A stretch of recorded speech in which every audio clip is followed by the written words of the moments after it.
Ansarullah atau Houthi menembak jatuh sebuah UAV Reaper MQ-9 di atas kegubernuran Marib.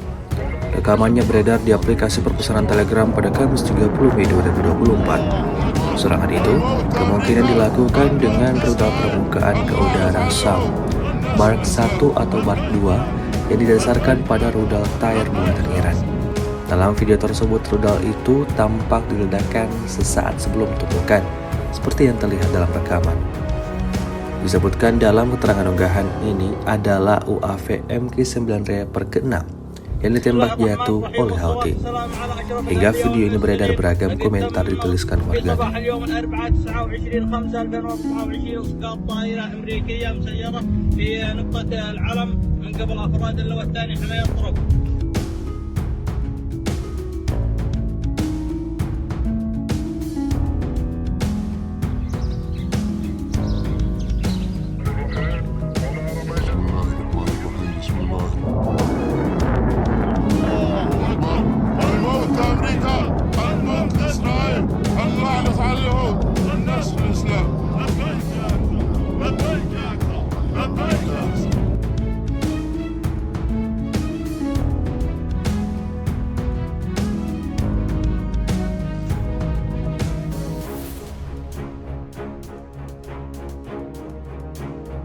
Bismillahirrahmanirrahim. Wassalatu wassalamu ala asyrafil anbiya wal mursalin. الذي تم في صباح اليوم الأربعاء 29/5/2024 إسقاط طائرة أمريكية مسيرة في نقطة العلم من قبل أفراد اللواء الثاني حماية الطرق.